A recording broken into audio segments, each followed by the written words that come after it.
My name is Leslie Nolte. I have been the owner and artistic director of Nolte Academy for the last 21 years.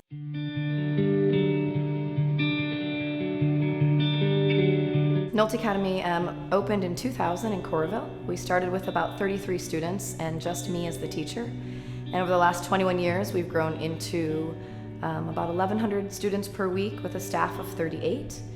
The idea that our students at the age of 13 or 14 have to leave our community in order to train more intensely is an idea that I would like to squash. The vision behind Iowa Conservatory, or ICON as we're lovingly naming it, is the idea that students that are not interested in traditional high school can focus intensely on their art form. So we've spent the last 5 years researching our fellow schools, and now with the new partnership with the Iowa City Community School District with their online academy, we know we can do it right here in Iowa City, in our greatest small city for the arts. The opportunity for this building presented itself to us during the pandemic. Leasing of the old Riverside Theater, that's now the James Theater. The addition of the Iowa City Schools Online Academy now makes it so that our students can get their core education within our school district. So all of those parts fell into place happenstancely and accidentally during a pandemic, and we took the opportunity. This has been a dream for over a decade, and now we are realizing it right here on the north side of Iowa City. Mark and I are putting everything we have into this because we believe in it. And so now I ask the community to just blanket support the arts. Tell people about Iowa City. Share with your family and friends that this type of school is going to exist in your community. That's the biggest help we can have. And then sit in audiences every chance you get. When the students walk in the building, I want them to feel magic, really. They should feel like they're walking into their home. And then when they walk into a classroom with the faculty and the support system here, they should feel that absolutely their dreams will be realized.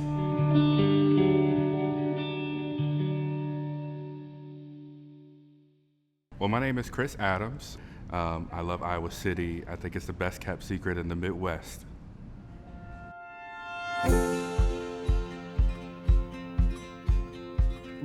I think 2020, it gave us an opportunity to pause and really think about how we can perfect our craft.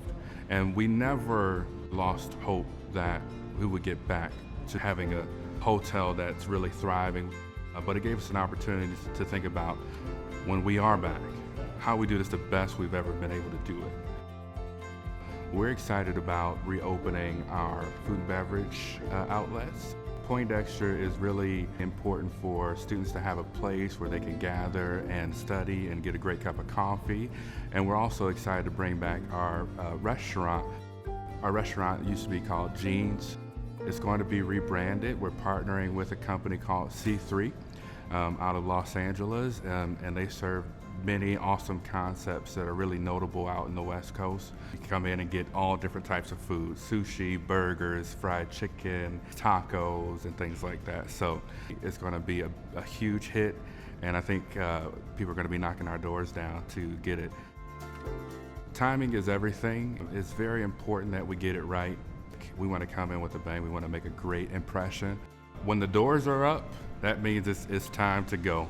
The big garage bay doors on the patio to the pedestrian mall, that's our signal. That's like our bat signal to say, hey, we're here, we're ready, please come on in.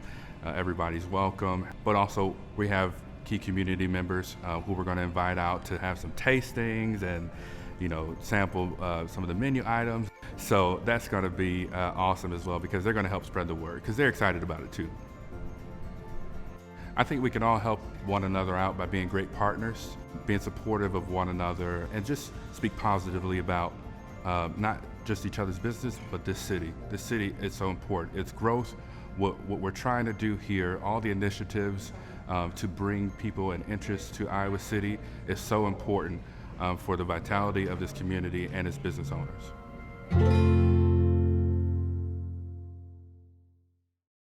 My name is Susan Felker, and I'm one of the owners of the Prairie Kitchen store, along with my husband Kevin, who's an owner, and our son Alex.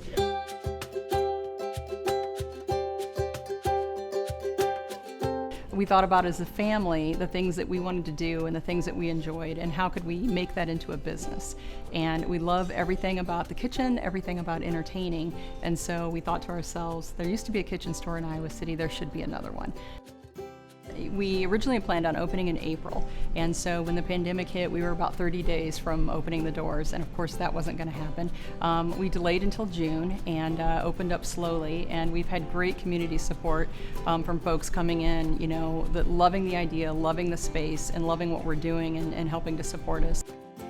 I think for us, we think about community and engaging with people and kind of the heart of what brings us all together, and that really brings us to food. So the idea of cooking and entertaining and gathering and learning while we're doing that with people is what it's all about, and that's why we thought about our store a little bit differently. A lot of stores will have a platform where they're just selling retail product, and we have a multifaceted platform. So we have retail product that we sell. We also have a counter where we do service for beer, wine, coffee, tea, and pastries on Saturdays. So I think probably for us, what's most exciting coming up is the opening of our classes. And we kept thinking, well, we'll do classes in another month or so. We'll do classes in another month or so. And we just kept saying that. Now we're at the point where we're going to be doing classes in another month or so. We're going to have a lot of fun things on deck. We're going to have some skills-based courses. So those are things like, knife skills, cupcake decorating, and then we're going to have some more event-based activities. And those will be paired with wine and beer. We'll be doing maybe some trivia nights, bread making, pizza making, and it's about gathering together around food and learning something new, and I think everyone's really looking forward to that. So I think we've got a lot of great things happening on the north side. We've got a lot of new businesses coming on board and new restaurants. We also looking forward to all of the festivals and activities that are back on schedule.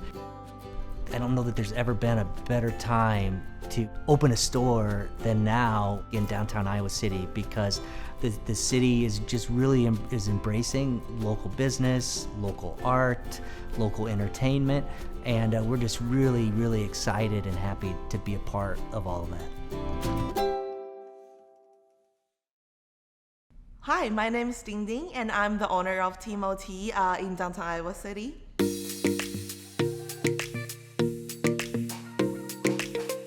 The reason why I started the bubble tea shop in Iowa City because I tried a lot of tea shop and I felt like I wanted to bring my recipe to Iowa City to let people try it because my stuff are originally from Taiwan.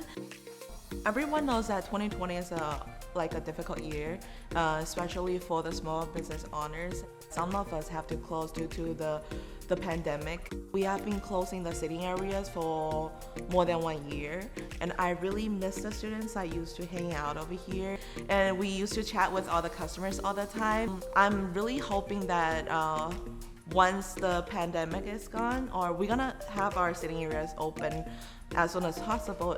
We're back over that time, a lot of factories are closed on. We are trying a lot of new tea leaves, especially even when we're not open. Just try and brewing different tea or try to do new different products every day, preparing for reopening. I think the most, I appreciate our regular customers and our employees a lot. Without them, I'm not gonna be here. I do have the best team.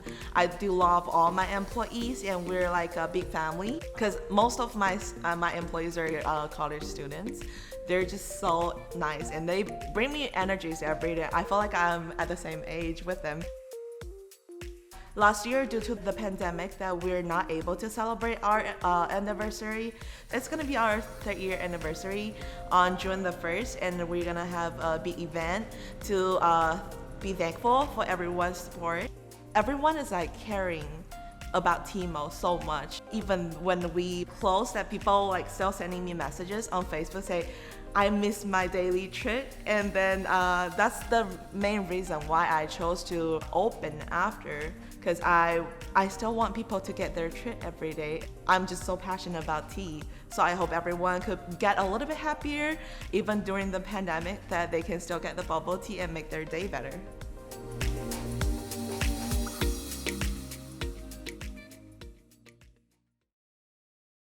My name's Sheila Davison. I own Revival.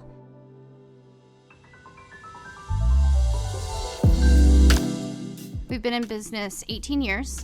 We've been downtown all of those 18.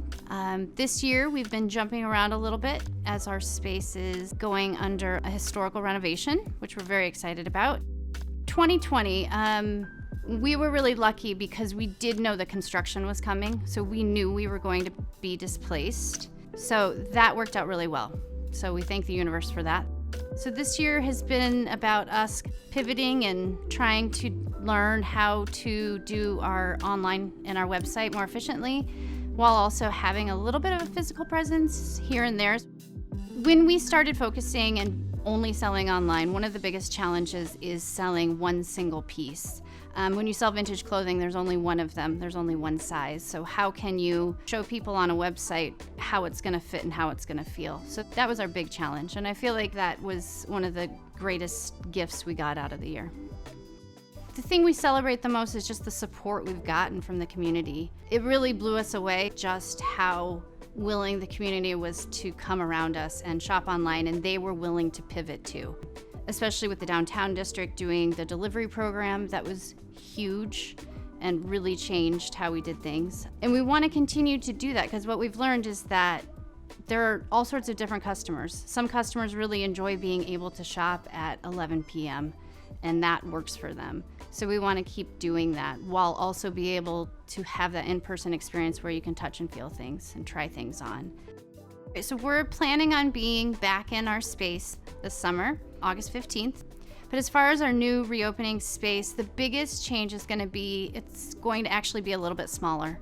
6 years ago, we took over the soap opera space and expanded into apothecary, self-care, intimates, and we even did some men's for a while.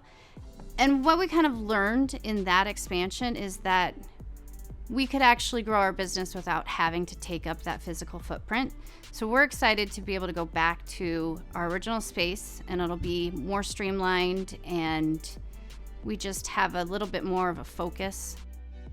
We're just so excited to be back in our space. We joke that we've been this traveling circus. It's like every month we're like, oh, we're popping up here, we're popping up there. So like just to be home and get our roots back in that physical space and settle in and see those customers and reinforce those connections that we already have.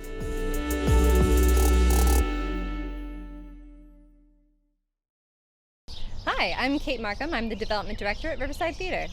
I'm Aaron. I'm a performer and staff member at Riverside Theater.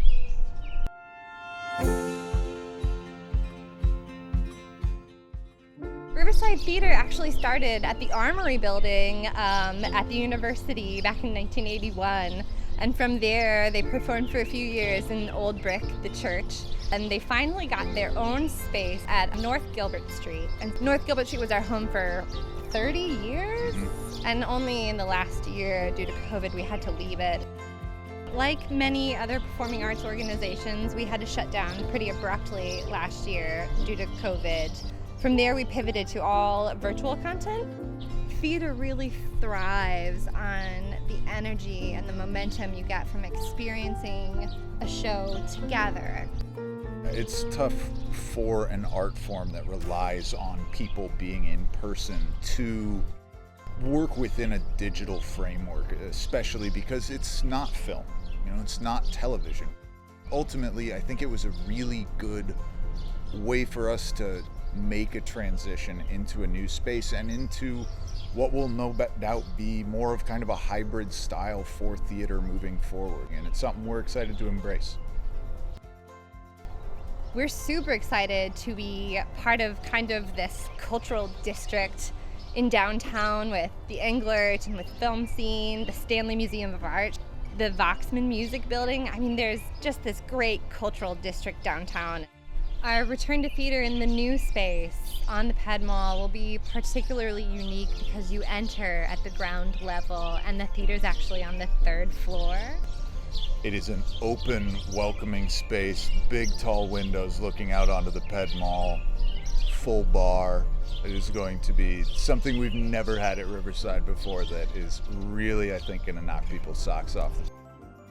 We're really excited about the opportunity that this presents for our audience. Not only will it hopefully be a destination for folks visiting from out of town, but we're particularly excited because this new space is being built to suit in this old historic building. So the architects and the construction are paying really, really careful attention to making it very accessible. There'll be wide open spaces and better seating, and the stage is flexible and the seating is flexible, so we're really hoping that every time our audience members come in for a show that they are surprised and delighted by what they walk into. The opportunity to do smaller scale things, in our lobby space is all very, very exciting.